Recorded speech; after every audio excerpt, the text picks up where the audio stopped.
Está no ar pela sua TVC, Rodrigo Betting Opinião. Nesse programa eu convidei, tenho o prazer de receber aqui o Vinícius Fará, deputado federal, já foi prefeito 2 vezes, eleito e reeleito prefeito de Três Rios, foi recentemente secretário de Desenvolvimento Econômico do Estado do Rio de Janeiro e eu tenho o prazer hoje da gente bater esse papo, conversar um pouco sobre política nacional, política estadual. Vinícius conhece muito da política nacional e da política local e falar um pouco também sobre desenvolvimento econômico. Afinal, o deputado Vinícius Fará foi secretário de Desenvolvimento Econômico ao longo desses últimos 10 meses, né? Que esteve à frente da secretaria, e a gente tem muito para falar do desenvolvimento do Estado. Afinal de contas, tem muita gente querendo saber sobre emprego, renda, né, sobre a economia do Estado. Enfim, Vinícius, é um prazer te receber aqui hoje. Rodrigo, a honra é minha. Acho que a gente está aqui para levar informações importantíssimas para a sociedade fluminense, desse novo momento do Rio, de um pouco da nossa história política, o porquê que a gente chegou até aqui. E é uma honra estar com um amigo e participando desse importante programa que leva informações precisas para a sociedade fluminense. Bom, eu queria começar, Vinícius, tratando de um assunto que eu acho que é interesse de todos. Nós vamos ter eleição para a presidência da República, né, para deputados federais, senadores, inclusive você deve concorrer à reeleição, imagino eu. Nós temos eleições aqui locais, né, para o governo do Estado, para deputados estaduais. Mas eu queria começar ouvindo um pouquinho de você do panorama nacional. Muito se fala, tenta-se há um ano já a construção de uma terceira via, né? Ao tempo inteiro a imprensa fomentando muito isso, a união de candidatos, construindo a terceira via, uma alternativa ao Lula e ao Bolsonaro. Eu, francamente, nunca acreditei em terceira via, porque eu acho que a eleição realmente ficou muito polarizada e o voto no Bolsonaro e no Lula, ele, salvo um percentual muito pequeno, eu entendo que ele está muito cristalizado. Mas eu queria ouvir a sua opinião. Você acha possível ainda o surgimento de um terceiro nome, de uma terceira via, como a imprensa tem ventilado a todo momento, essa possibilidade de união de alguns partidos, inclusive do próprio União Brasil, você faz parte? Você acha possível ainda a um candidato se viabilizar, ser um player nessa eleição, sendo um antagônico tanto ao Lula quanto ao Bolsonaro? Rodrigo, eu vou dividir minha resposta em 2 etapas.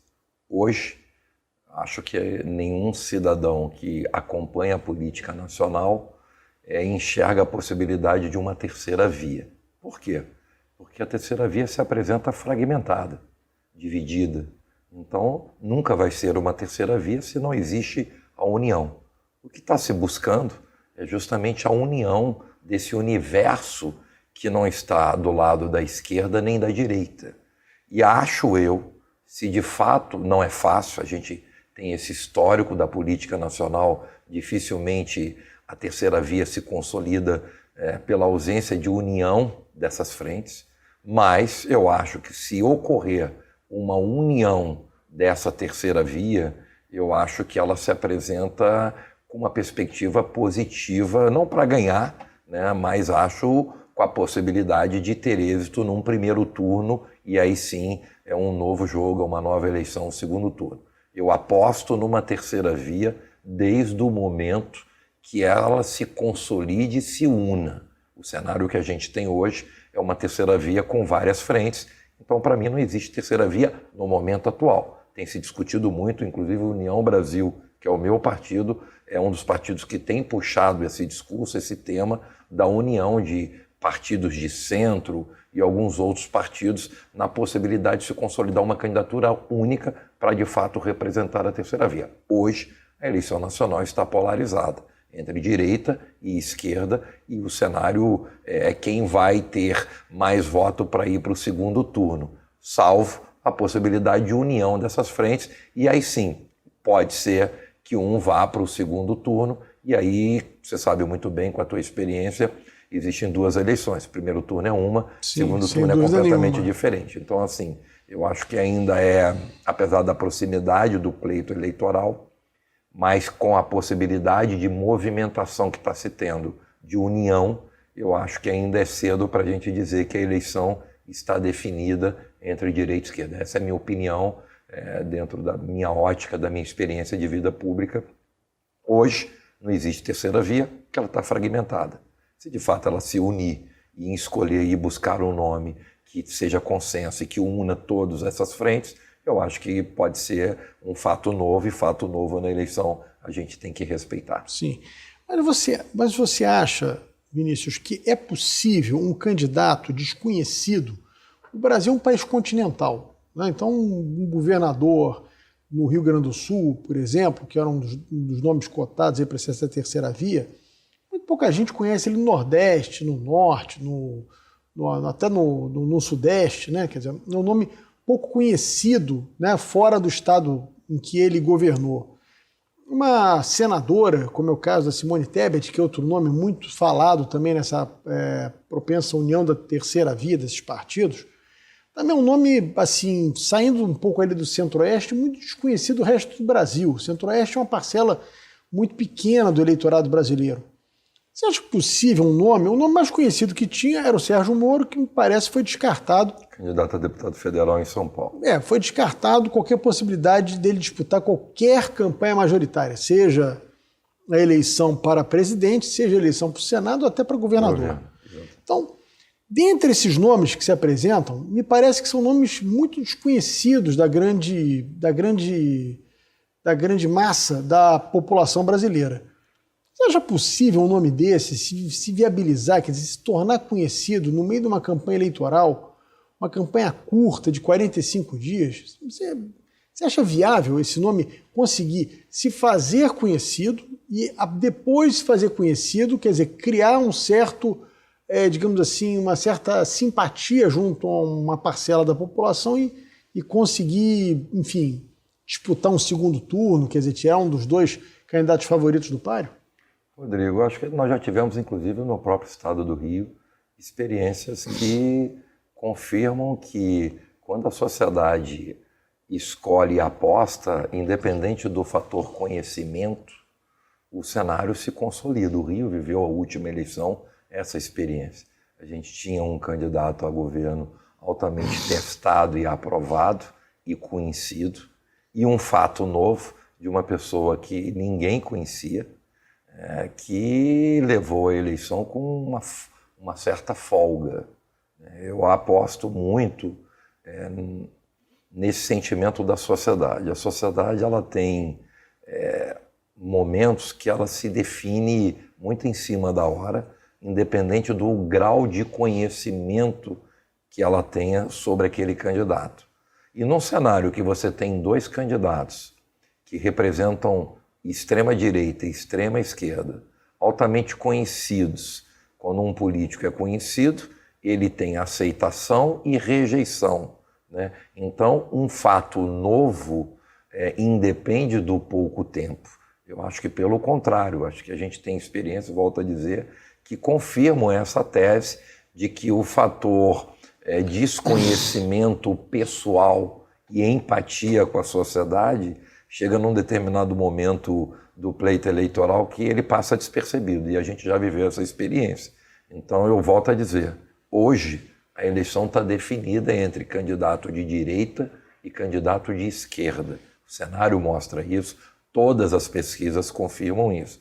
Mas nós estamos falando de uma movimentação paralela que tenta unir todos. Se tiver união de todos, que não seja da extrema-direita e da extrema-esquerda, eu volto a dizer, eu acho que tem possibilidade de fazer uma frente para chegar num primeiro turno ali na posição de ir para o segundo turno e disputar o pleito. Agora, se não for a união total, eu acho que é humanamente impossível, porque os números e as pesquisas já mostram o alto grau de conhecimento e de voto que todos os dois cenários já se apresentam hoje.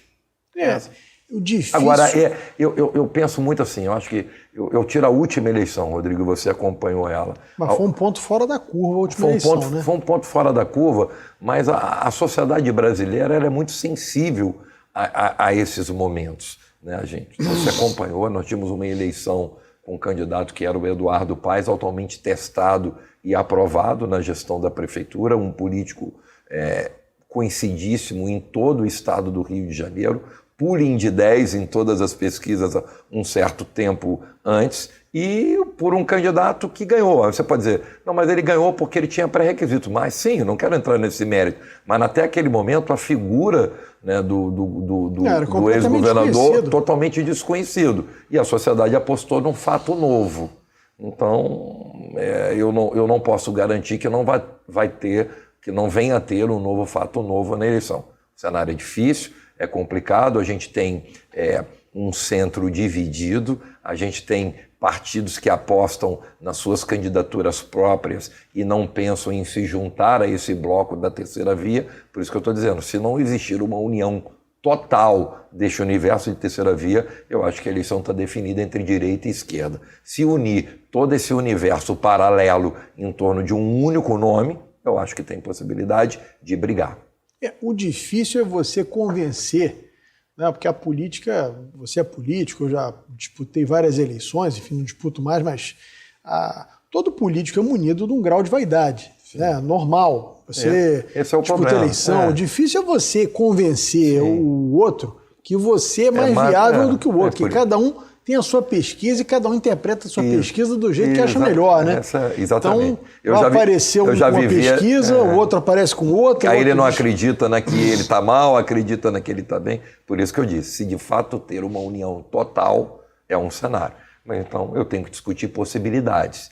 Existe essa possibilidade. Hoje, a gente trabalha muito em cima de uma realidade. Cada um pensa que é mais forte do que o outro e não aceitaria. Mas se tiver um consenso e se unir, eu acho que pode surpreender. Hoje já estava no jornal a Simone Tebet dizendo que não aceita ser vice. Só cabeça de chapa. Aí, quer dizer, começa uma... Esse filme a gente já viu, né? Coisa difícil, né? Eu vejo esse filme há 34 anos. Eu acho que é extremamente difícil a união, porque cada um defende aquilo que ele acredita e sempre entende que tem potencial para crescer mais em detrimento do outro. Então não é um processo difícil, por isso que eu fui claro. Tratando hoje, a eleição está definida entre direita e esquerda. Amanhã, se tiver uma união, eu acho que pode surpreender. É uma união fácil? Extremamente difícil, até porque a história política brasileira mostra que unir frentes políticas não é fácil. Realmente.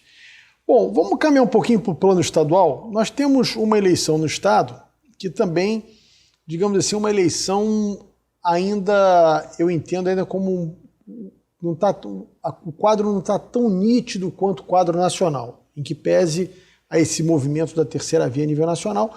Aqui no estado você tem, a priori, para o governo do estado, são os 4 principais candidatos seriam o atual governador, Cláudio Castro, que vem à eleição, o candidato Marcelo Freixo, que está tecnicamente empatado com o governador Cláudio Castro na liderança das pesquisas de opinião, o candidato Rodrigo Neves, que é ex-prefeito de Niterói, e o candidato Felipe Santa Cruz, que é uma tentativa do prefeito Eduardo Paes de emplacar um candidato seu no PSD, o ex-presidente da OAB, tanto aqui do Rio de Janeiro quanto a OAB Nacional.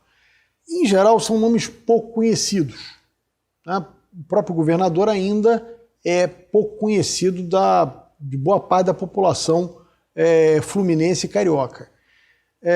Você acha que essa eleição ela tem um grau de favoritismo do atual governador? O que você acha que essa eleição ainda pode ter alguma surpresa, pode aparecer algum outro nome? Você acha que caminha, enfim, para ficar entre esses 4 candidatos aí? Rodrigo, eu tenho quase que convicção de que o quadro é altamente favorável para o atual governador Cláudio Castro. A gente tem um governador que nos últimos 19 meses, que é desde quando assumiu o governo, mudou a história do nosso estado. O nosso estado é um outro estado. Depois eu posso falar em números pela pasta que com muito orgulho eu estive à frente por 10 meses, que é o coração da economia, que é o coração do dia a dia do cidadão, é a economia aquecida. Então o governador Cláudio Castro assume um governo com uma série de problemas, com uma série de vulnerabilidades, principalmente na temperatura política, no equilíbrio com as frentes políticas, com a relação com a Assembleia Legislativa, com o Judiciário, ou seja, você sabe que essa falta de pacificação ela impacta diretamente no resultado do dia a dia de um governo, e foi nessas circunstâncias que o governador Cláudio Castro assumiu o governo, né? O governador teve uma competência absurda, e você sabe muito bem disso, e eu falo com uma propriedade de quem milita há 34 anos na vida pública. Você fazer um governo de coalizão e, ao mesmo tempo, extrair resultados na proporção e na velocidade que o governador Cláudio Castro entregou é muito difícil. E isso demonstra a sua capacidade de liderar, o seu estilo diferente de conduzir a máquina pública, um cara altamente preparado, desconhecido até então, porque era vereador do Rio, se tornou vice-governador e por uma circunstância se tornou governador, então não dá para a gente dizer que o governador Cláudio Castro era uma pessoa altamente conhecida pela sociedade fluminense, mas quando ele se torna governador, ele, apesar do desafio de fazer um governo de coalizão, porque era necessário, você tinha uma Assembleia dividida, rachada, brigada com o Executivo, e coalizão é necessário, a coalizão ela é legítima, mas nem sempre coalizão é sinônimo de resultado. Sim. E o governador teve, para mim, um mérito absurdo, talvez o maior mérito do governador, foi gerenciar e tocar essa máquina pública que une vários partidos e várias frentes com total liderança e com resultados. O Rio de Janeiro é o outro em todas as áreas. A gente não vê mais crise na saúde do Rio, que era quase uma constante no estado do Rio de Janeiro. A gente vê uma educação, é natural que são, tanto educação quanto saúde, são dois setores sensíveis, sempre vai ter. Ainda mais depois da pandemia, ainda né? Mais depois. A educação, ela realmente... Exatamente. Aliás, foi um dos grandes equívocos dessa pandemia, foi muito crítico. As escolas foram as últimas a abrir, exatamente. Né? Sendo que os professores foram os primeiros a serem vacinados, exatamente. Junto com o pessoal do setor da saúde. Quer dizer, foi uma coisa assim absurda, digamos assim, esse corporativismo de não abrir escola. Mas mesmo vencido essa realidade da pandemia, o governo conseguiu entregar resultados importantes em duas áreas altamente sensíveis, educação e saúde. Você vê que são quase 20 meses que a gente não se depara com nenhum problema crítico e sensível nessas duas áreas que são vulneráveis. A gente tem a segurança pública batendo recordes históricos. A série histórica do Rio de Janeiro dos últimos 10 anos, o Rio tem o melhor índice de segurança pública em vários setores, em várias áreas. Isso demonstra o quê? Isso não é por acaso. Isso é gestão, é investimento. Nunca se investiu tantos recursos, Rodrigo, na segurança pública desse estado, com equipamento tecnológico, viaturas, treinamento de policiais e agora, para completar, um reajuste. Um reajuste que, somando tudo, chega lá na ponta a quase 40% a mais do salário das forças de segurança desse estado. Para vocês terem uma ideia, o impacto disso, o Rio tinha, se não me falha a memória, a 13ª ou 14ª polícia em remuneração dentre os 27 estados. E esse reajuste agora coloca o Rio como o terceiro melhor salário da polícia do país. Então, assim, quando você traz investimento, tecnologia, qualidade dos policiais e aumento no salário, que é o reconhecimento a esse profissional, os resultados aparecem como está aparecendo. Sim. A área da economia, que eu fui secretário por 10 meses, são recordes históricos que nem o mais... Vamos chegar lá. Então, nem o mais otimista cidadão poderia imaginar. Então, assim, eu tenho certeza que o governador Cláudio Castro é o grande favorito para essa eleição. Os números não mentem, né? A gente sabe que o maior desafio do governador Cláudio Castro era se tornar conhecido até maio ou junho, e já desde fevereiro o governador praticamente já se tornou tão conhecido quanto todos os outros concorrentes dele, ao ponto de ele estar empatado em primeiro com pessoas que já estão na política há mais de 30 anos.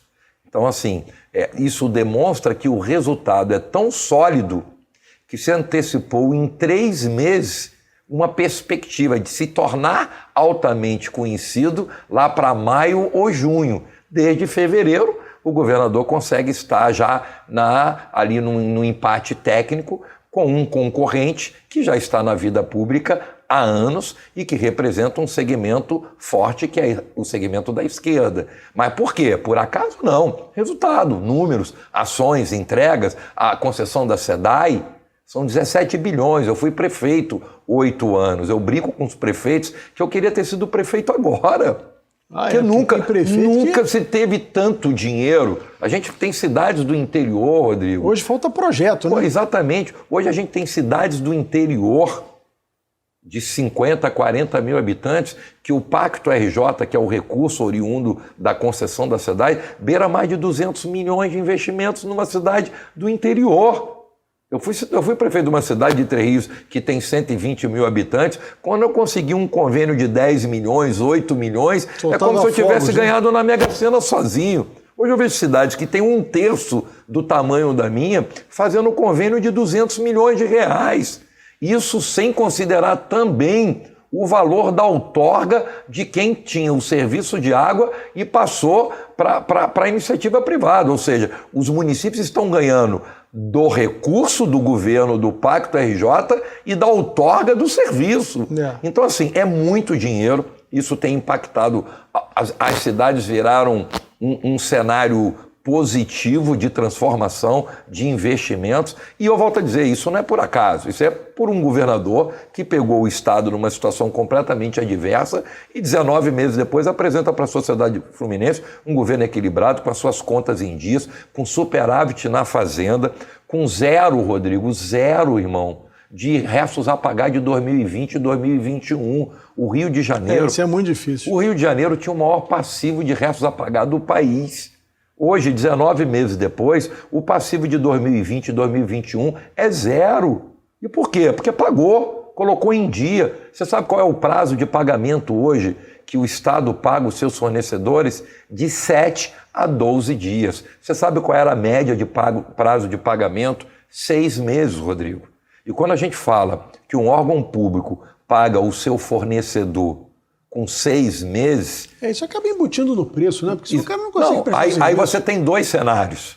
A falta de produtos e insumos, e aí impacta na educação e na saúde. Porque imagina um fornecedor de saúde, de insumos, vendendo para um estado que paga com 6 meses. Das duas, uma. Ou ele vai superfaturar o produto, considerando 6 meses de atraso, ou ele não vai querer e não vai vender, e o Estado não vai ter como comprar. E aí não compra, falta remédio no posto, na UPA, no hospital, muda a vida, impacta na vida de todo mundo. Então hoje o Estado do Rio, que tinha um dos piores prazos, ou pior prazo de pagamento do país, tem hoje, Rodrigo, para nossa felicidade, o Rio hoje tem o menor prazo de pagamento de fornecedor, de 7 a 12 dias. Isso não acontece pelo fator sorte.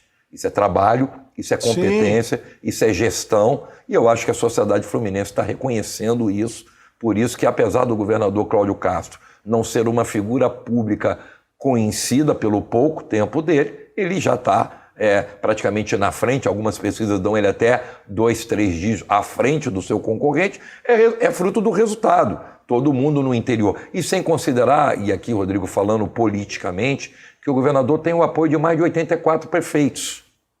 Nós temos 92 municípios e 84 prefeitos desse estado já declararam apoio incondicional. Por quê? Porque o governador está investindo o que esses municípios nunca tiveram. O que os prefeitos estão fazendo é o exercício da gratidão. Um governador que tem transformado a vida da cidade e da gestão dele, e os prefeitos estão com o governador. É normal, o reconhecimento dos investimentos feitos é normal.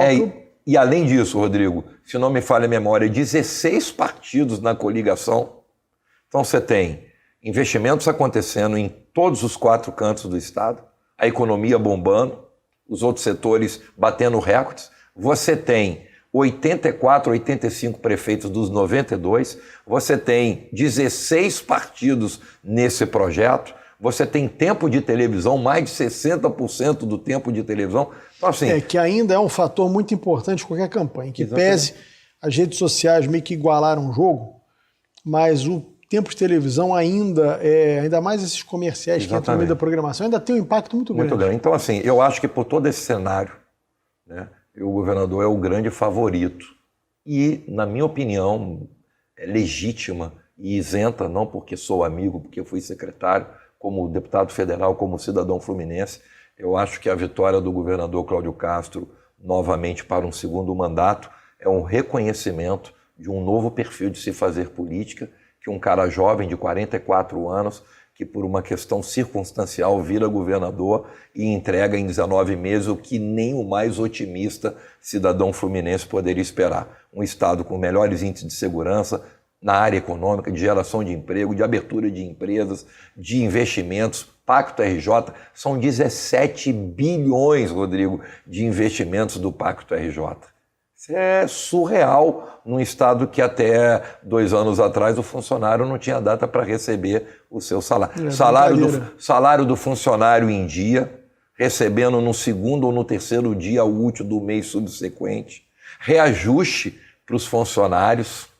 Assim, eu acho que o governador merece um segundo mandato para aí sim poder consolidar. Para mim, eu tenho dito para todo mundo, Rodrigo, mais 4 anos do governador Cláudio Castro é a garantia de um Estado sólido por mais 30 anos.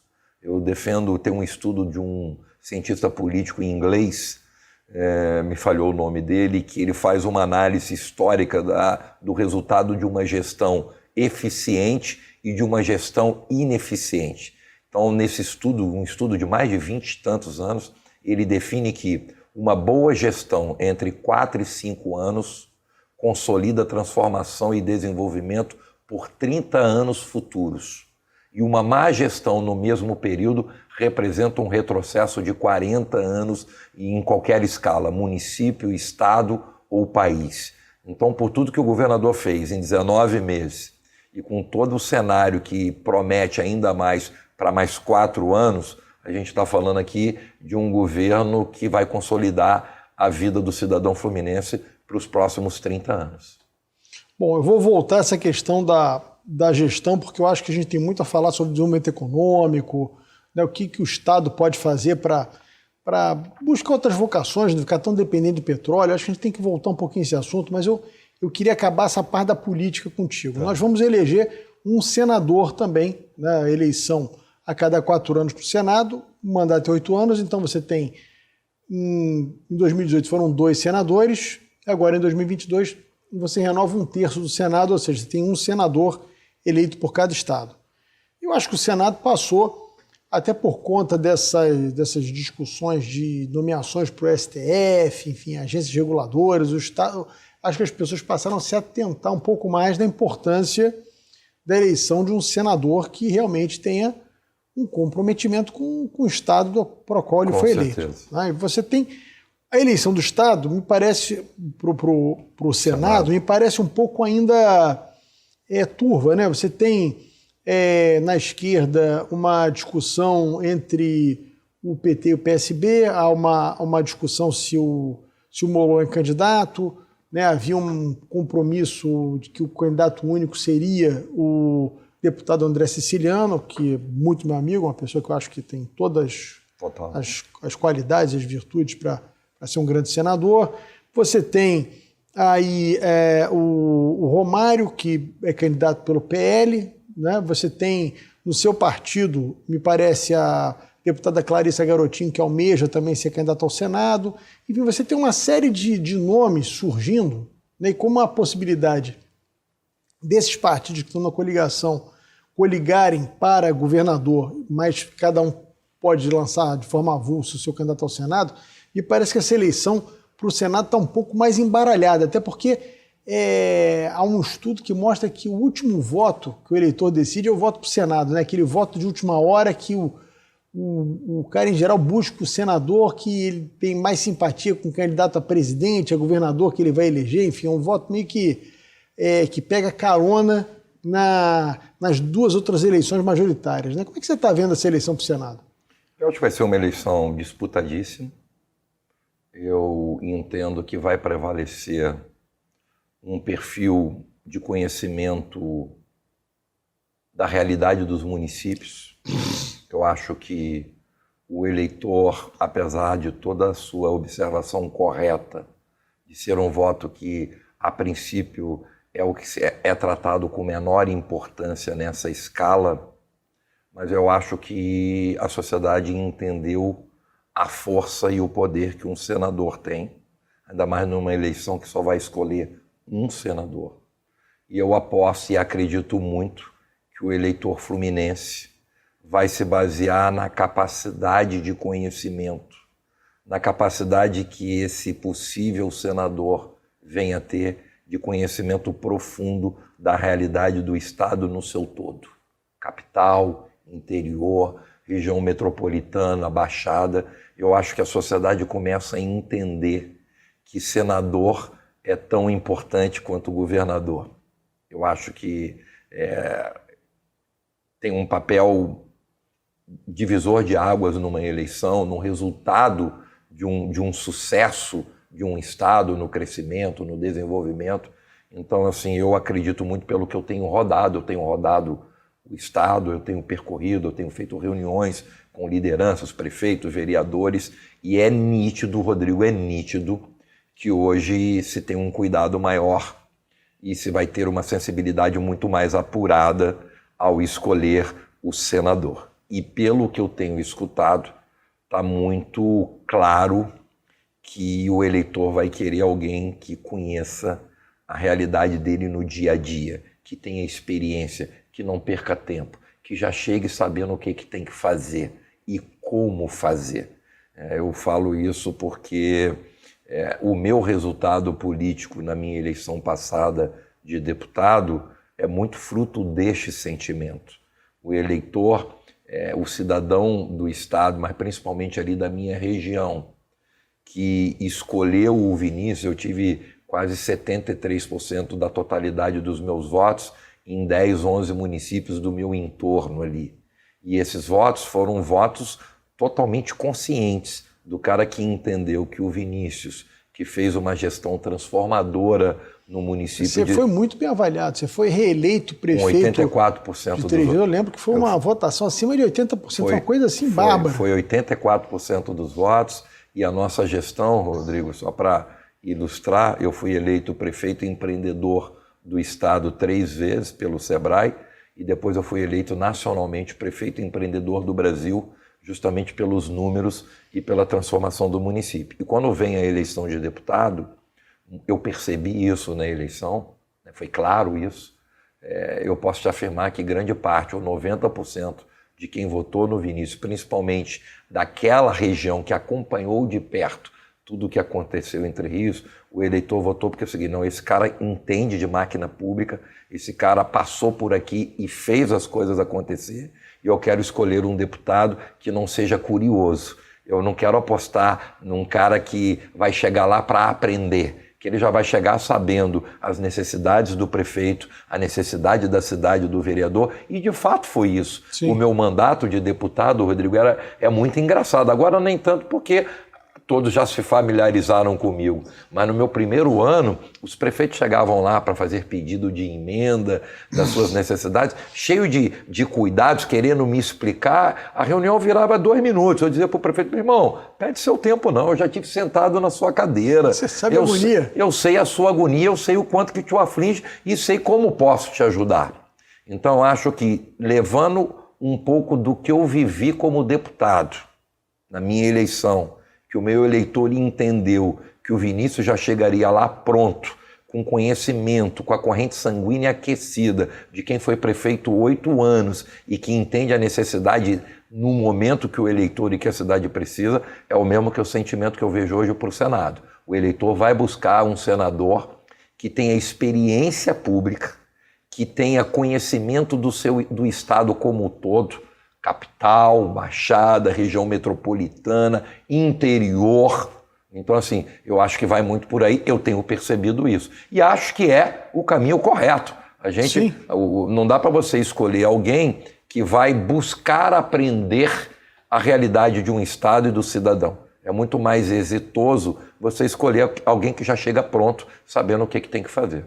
Exatamente. Agora, vamos voltar então à questão da economia do Estado, porque é um tema que você domina profundamente. Eu tenho certeza que quem está nos assistindo tem toda a curiosidade de saber sobre esse assunto, que é o que move a vida da gente, né? O emprego que as pessoas pra procuram. Mim é tudo. Enfim, no fim das contas, né, para aquele cara que sai cedo de casa e volta à tarde, a preocupação dele é como é que ele vai sustentar a sua família e dar o melhor para os seus filhos, para a sua esposa, enfim, como é que ele vai poder tornar, né, o fruto do trabalho dele uma coisa benéfica para a sua família.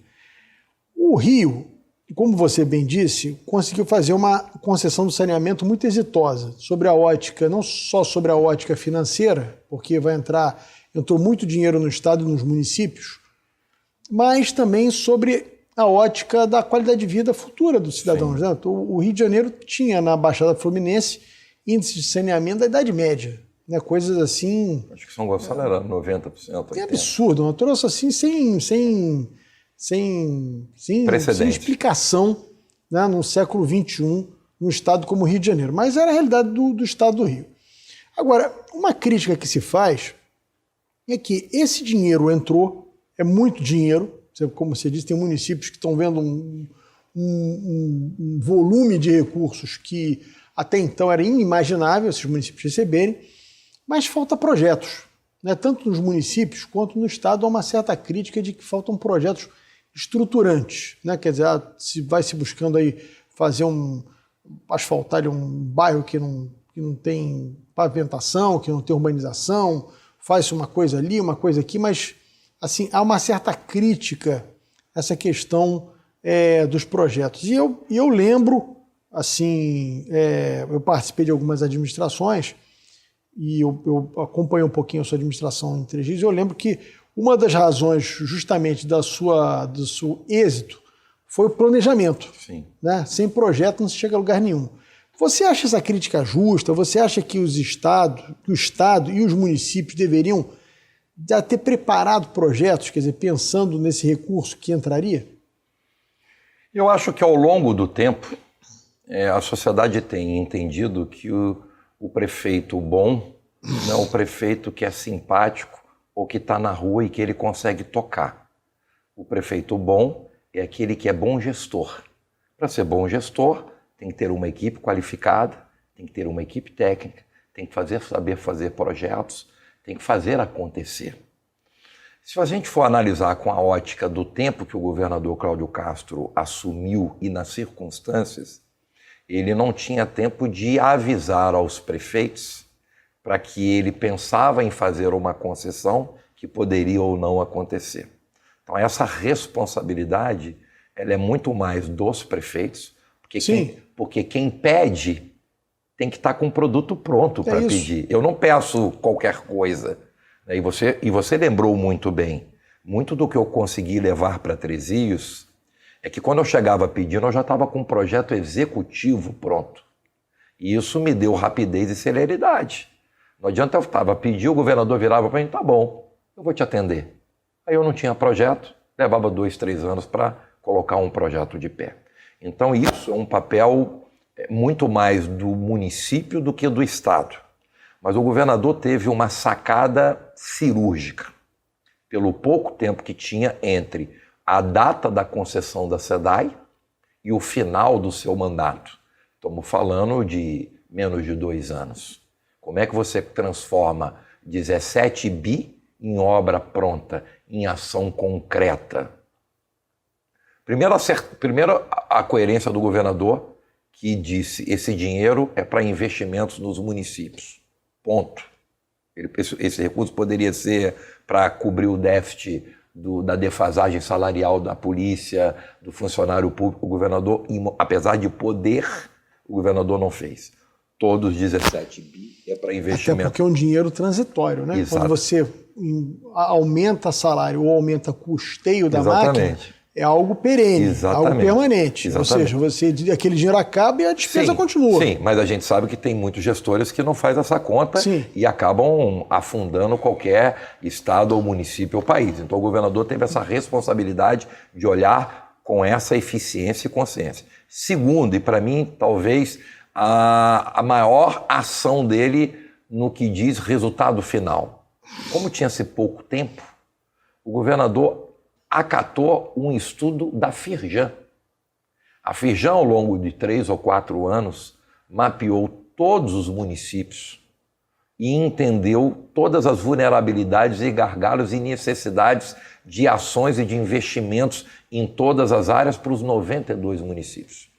Se o Estado fosse querer fazer isso, a gente estava aqui hoje e ainda não tinha começado nenhum investimento do Pacto RJ. Então o governador, numa demonstração de inteligência e humildade, recebe esse produto, esse estudo da Firjan, que economizou no mínimo 3 anos de investimentos e de tempo do governo do Estado.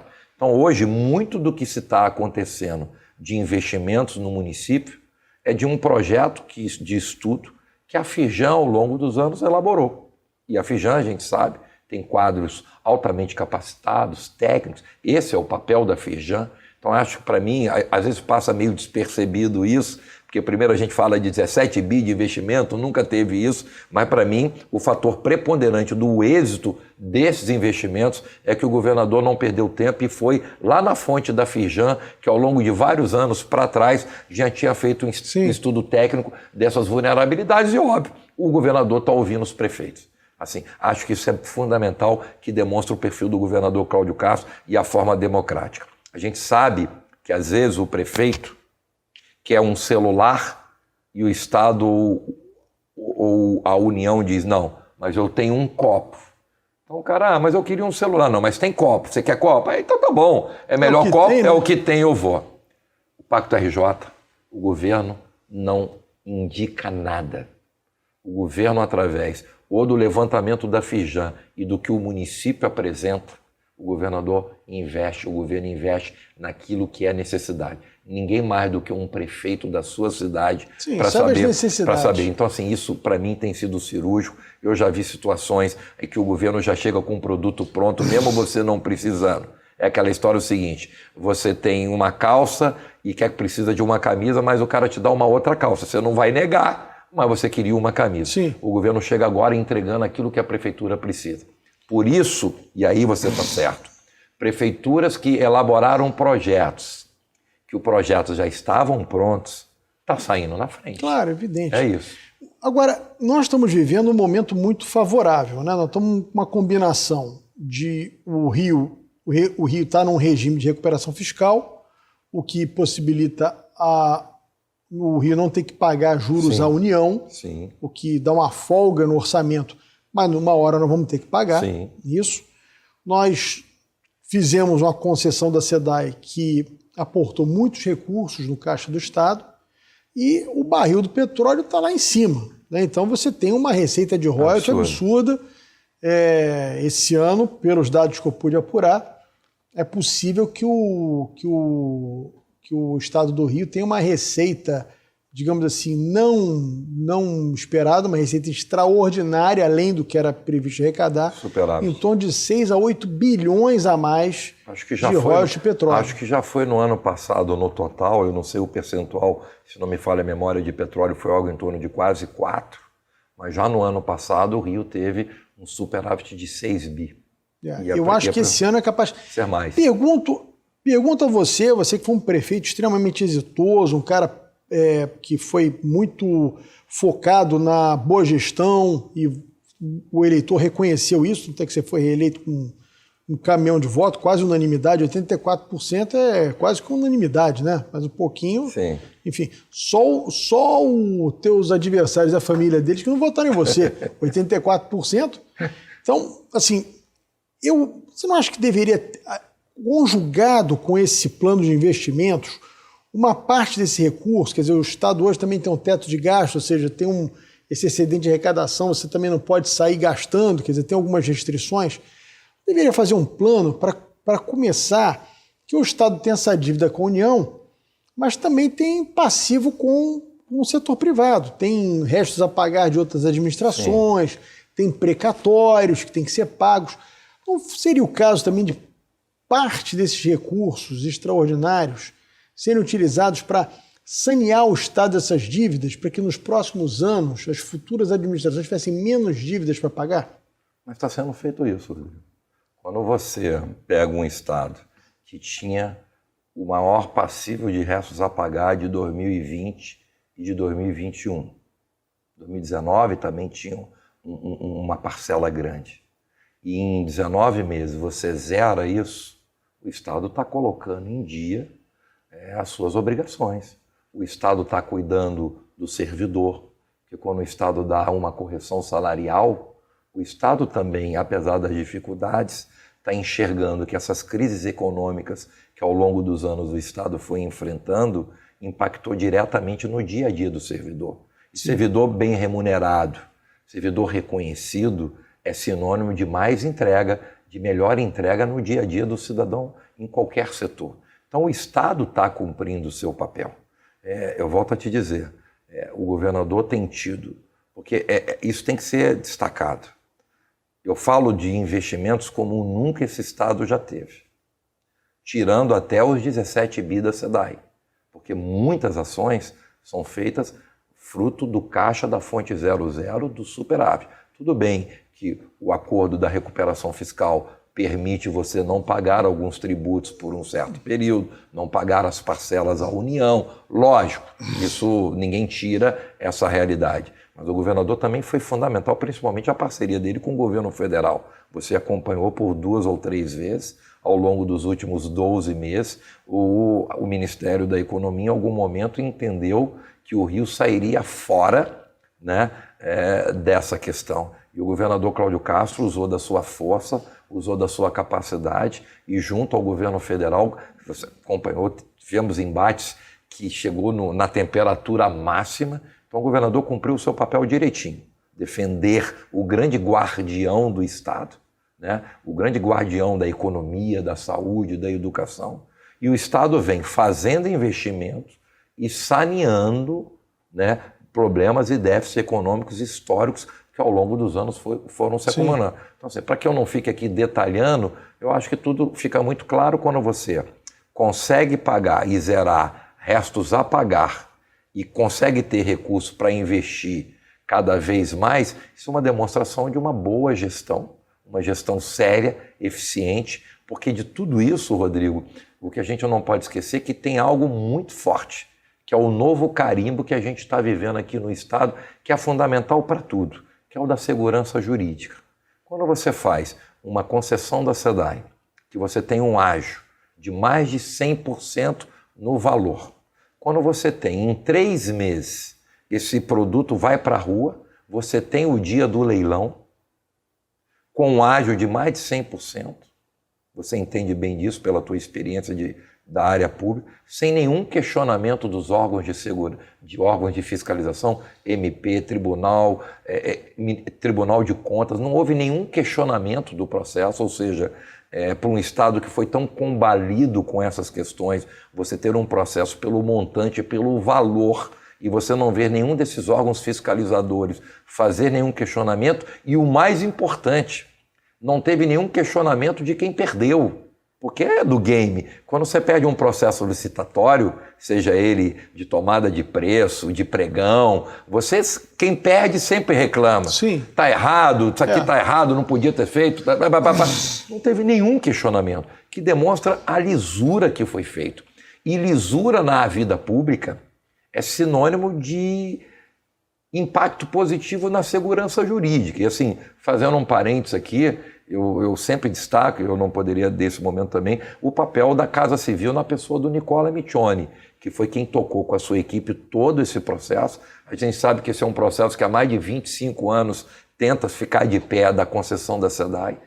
Esse assunto histórico de décadas, e o Nicola com a equipe coloca esse processo, consegue ter ágio e consegue fazer um processo desse com a maior segurança jurídica sem um questionamento. Então, assim, isso é um novo momento do Estado, é um Estado que faz investimentos, mas também que organiza o passivo das dívidas que impactaram diretamente na vida do cidadão fluminense em todas as áreas. Vinícius, uma coisa que eu acho muito importante, para a gente não terminar o programa sem falar, o Rio ele vem há décadas perdendo muito. Né? A gente faz uma cronologia muito rápida aqui. O Rio era a capital do Brasil, tiraram a capital daqui, não fizeram compensação nenhuma para o Rio de Janeiro. Eu lembro agora, recentemente, com a queda do Muro de Berlim, a capital deixou de ser Bonn, na Alemanha, e passou a ser Berlim novamente. e o Bono recebeu do governo federal um caminhão de compensação por conta de ter deixado de ser a capital do país. O Rio... Só virou passivo, né? Só virou passivo. A gente perdeu aqui, você sobrevoa Brasília e você vê, bom, isso aqui tudo saiu do Rio de Janeiro. E o Rio de Janeiro não acabou. Né? Depois fizeram uma fusão feita de uma forma muito, assim, atabalhoada, na minha opinião. O Rio perdeu o mercado financeiro, a Bolsa de Valores era aqui, a Bolsa mais movimentada. Enfim, o Rio foi perdendo. E o Rio, na minha opinião, só não acabou por conta do petróleo. Né? Nós conseguimos as duras penas. Eu ainda era deputado federal em Brasília, aquela votação dos royalties, queriam tirar os royalties daqui. Enfim, o Rio só não acabou por causa do petróleo, mas o petróleo é finito. Sim. O que você acha que o Rio pode buscar nos próximos anos como vocação econômica para ir substituindo essa questão do petróleo aos poucos?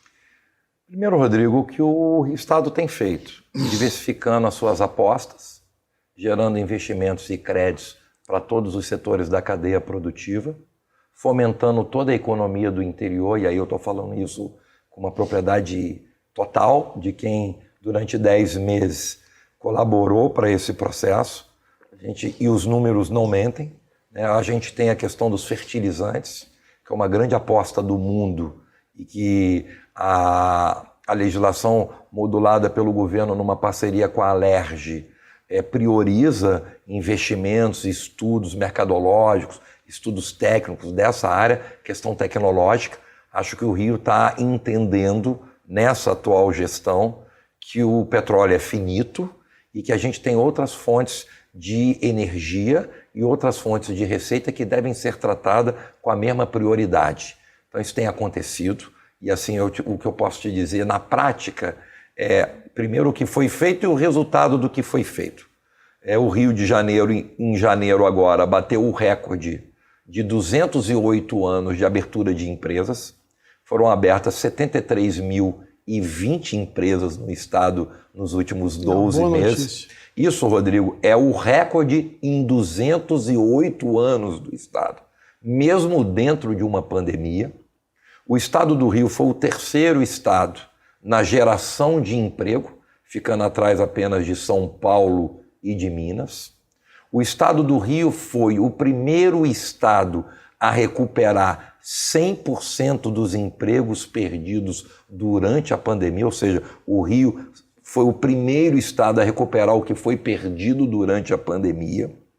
O Rio de Janeiro criou linhas de crédito através da Secretaria de Desenvolvimento pela AGE Rio, que no momento que o empresário, principalmente o pequeno, médio e o grande, não as grandes multinacionais, mas esse nicho do alicerce que segura a economia, empreendedor individual, pequena, média e grande, o Estado nunca se colocou tanto recurso através da linha de crédito pela AGE Rio. O governador teve uma coragem absurda quando não fecha o comércio. Então, você vê que nada é por acaso. O Rio recuperou primeiro do que os outros estados, porque aqui teve um governador com sensibilidade que ouviu todos os setores, você acompanhou isso, o governador não tomou nenhuma decisão com aquele poder do governo, ele sentou com a FEComércio, com o Rio Indústria, com a Firjan, sentou com todos os setores e todas as decisões foram tomadas em comum acordo. Isso foi fundamental, porque lógico que teve baixas de emprego, mas não ceifou 90% dos empregos, como aconteceu em vários estados que fechou o comércio. Paralelamente, o governador criou linhas de crédito, foram 300 milhões que a Secretaria de Desenvolvimento disponibilizou via AGE Rio para os empreendedores de pequeno porte, a juros zero, através do programa Supera. O governador abaixou a alíquota do combustível e da aviação para fomentar um fluxo maior no turismo, principalmente ali no fluxo do Galeão, que a gente sabe de todo o processo de esvaziamento que o Galeão sofreu. O governador sancionou, e parabéns à Alerj, que reduziu, se não me falha a memória, essa lei foi de autoria do André Ciliano, que reduziu a alíquota dos bares, restaurantes, lanchonetes e afins de 4% para 3%, aí você pode dizer, mais 1% não, é 25% menos que foi tirado da alíquota. Então, assim, se você vê esse pequeno comércio que movimenta... Não dá para a gente fugir da realidade do nosso país. 92% da economia do Brasil é sustentada no pequeno e médio negócio e no empreendedor individual. Sim. E esse setor teve um olhar do governo Cláudio Castro absurdo, com linhas de crédito, não fechando o comércio, com redução da alíquota da tributação. Então, assim, houve uma entrega absurda. Vê o que nós fizemos agora em Petrópolis. Nós destinamos, Rodrigo, 200 milhões de reais em linha de crédito para o empresário petropolitano. Já foram produzidos mais de 147 milhões até sexta-feira passada, de empréstimo a juros zero pelo Frenfre. Colocou 200 milhões de reais. Isso demonstra a sensibilidade desse governo, que entende o problema lá de Petrópolis, que os comerciantes foram quem mais perderam, e o governo chega lá com grana, com empréstimo na veia a juros zero, com carência de 12 meses por pagamento da primeira parcela. Nós estamos emprestando lá, o governo está emprestando, né? Eu era secretário nesse período, esse projeto foi desenvolvido ali na secretaria junto com a AGRI, o governo, por determinação, óbvio, e visão do governador, mas a gente colocou lá 200 milhões de 5 a 50 mil e de 50 a 500 mil reais. Petrópolis só não quebrou por causa desse recurso, que permitiu que os empresários pudessem repor os seus estoques, recuperar os seus danos físicos e materiais nas suas lojas, nos seus empreendimentos. E esse dinheiro vai para comércio, para a indústria, para todo mundo. Então, assim, tem muita coisa acontecendo. E hoje, Rodrigo, quer dizer, até a data que eu estava na secretaria, e isso deve ter aumentado, o Rio tem acontecendo 76 bilhões e 300 milhões de investimentos privados acontecendo. Isso é histórico. Todos os setores que estavam indo embora do Rio, o setor farmacêutico começa a voltar. O setor automotivo que estava indo embora, já anúncio de praticamente fechamento dessas multinacionais que estavam ali na região de Itatiaia e de Resende, não só garantindo a continuidade da sua operação, como ampliando as suas plantas. A gente tem a Volkswagen com investimento novo de 2 bilhões na fábrica de caminhões elétricos, a Nissan com um novo modelo de carro, que primeiro há um ano atrás o Quix, e em breve vai anunciar um novo modelo popular de carro, já está indo para o 3º turno, não tinha nenhum completo funcionando. A Jaguar Land Rover, que desde 2019 tinha encerrado a produção do modelo Evoque e há 4 meses atrás retornou com esse modelo. Por quê? Porque o Estado sentou, nós sentamos com cada setor, Rodrigo, ouvindo as necessidades, os gargalos, mudamos legislações, a Alerj foi fundamental nesse processo. A gente está refazendo leis que ficaram enferrujadas, velhas, e que o Estado, antes da chegada do governador Cláudio Castro, fechou os olhos para isso. Não, o Estado tem que ouvir. Muito do que a gente tem conseguido, muito do que o Estado conseguiu de 19 meses para cá, foi simplesmente, cara, o exercício da humildade e da missão do Estado. O Estado foi feito para servir, ele tem que ouvir a cadeia produtiva. Hoje você tem o Polo Gaslub, o antigo Comperj, que graças também à intervenção do governo do Estado no termo de cooperação, aquele projeto hoje, já com a previsão de inaugurar em agosto, com 7 mil empregos diretos e, se não me falha a memória, 17 bi de investimentos. Nós temos lá no Porto Açu hoje o maior porto da América Latina. Tudo acontecendo, a GNA 1, a GNA 2, gerando emprego, gerando receita, a questão das termoelétricas, a questão dos portos, Rodrigo. Tudo aconteceu nesse período agora. Porto de Maricá parado há 12 anos, Porto de Angra 15. Saiu do problema e virou realidade. Todos já autorizados a começar a operar. Então a gente está vivendo um momento que o Estado está cumprindo o seu papel. E os números não mentem. Como é que você bate um recorde de 73 mil empresas dentro de uma pandemia, que é o maior número de empresas abertas em 208 anos? Como é que você tem número muito significativo. Como é que você tem 76 bi de investimentos?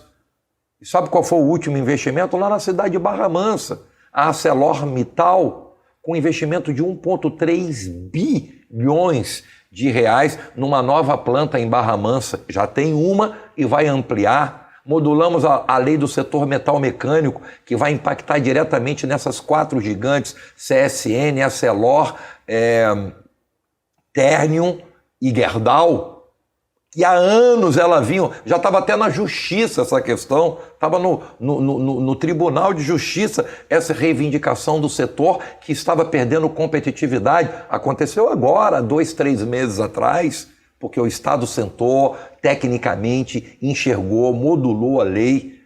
E isso é o novo momento do Estado. E assim, eu não posso aqui, até eu sou uma pessoa que exercito muito a ferramenta da gratidão, né? A gente modelou mais de 40 novas leis.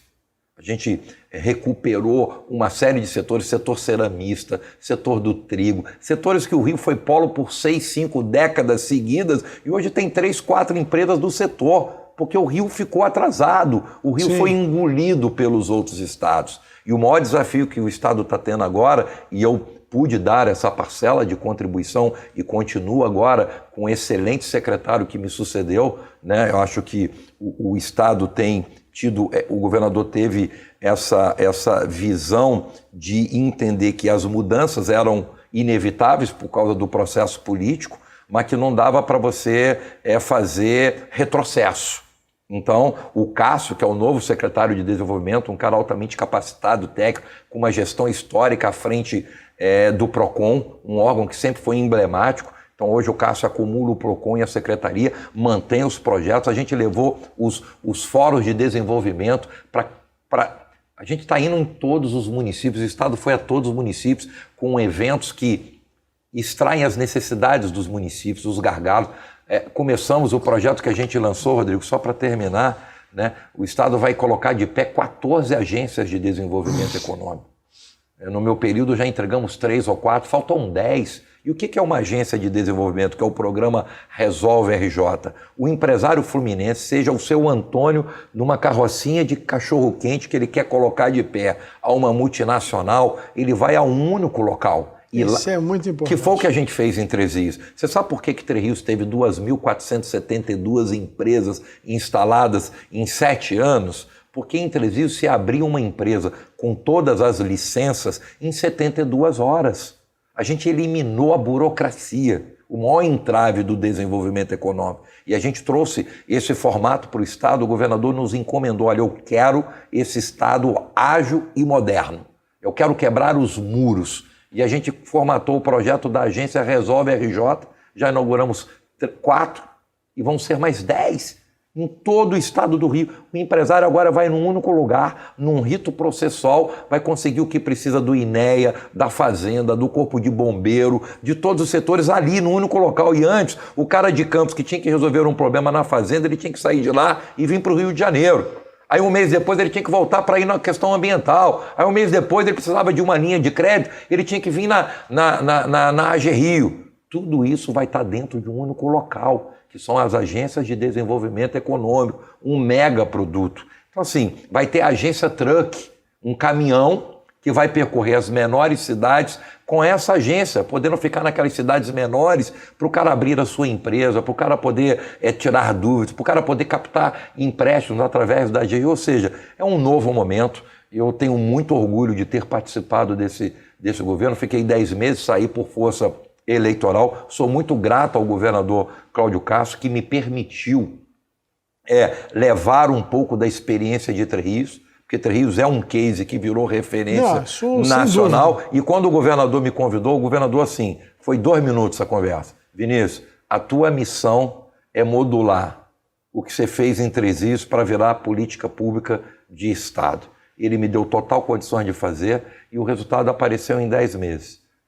76 bi de investimento, a correção e ajuste de um monte de leis que estavam ultrapassadas e enferrujadas. A gente modelou, modernizou, e aí eu volto a dizer o papel fundamental da Assembleia Legislativa, principalmente na pessoa do André Siriano, que foi cirúrgico, aprovou com a necessidade da velocidade essas novas leis que foram fundamentais. Então, assim, a gente vai ter agora, até meio do ano, a chegada da empresa Cloud HQ, a maior empresa de data center do mundo, no investimento de 1 bilhão 170 milhões de dólares. aqui no nosso estado, vai ser lá no município de São João de Meriti. Sabe por quê? Porque a Secretaria desenvolveu um projeto de lei, de uma lei que não tinha, porque o Rio não tinha nenhuma legislação para o setor de data center. Em 4 dias essa lei foi entregue na Alerj e foi aprovada por unanimidade. Isso é muito importante. Então, assim, então essa relação histórica entre o Executivo e o Legislativo tem sido fundamental para a gente consolidar a economia. Olha, Vinícius, eu lamento profundamente que o nosso tempo tenha acabado. Lamento muito, porque eu acho que esse nosso bate-papo aqui é de uma importância para quem está nos assistindo enorme. Você está, assim, dando uma aula aqui de desenvolvimento econômico, mostrando para o cidadão uma quantidade de notícias que você não vai ler nos jornais, infelizmente.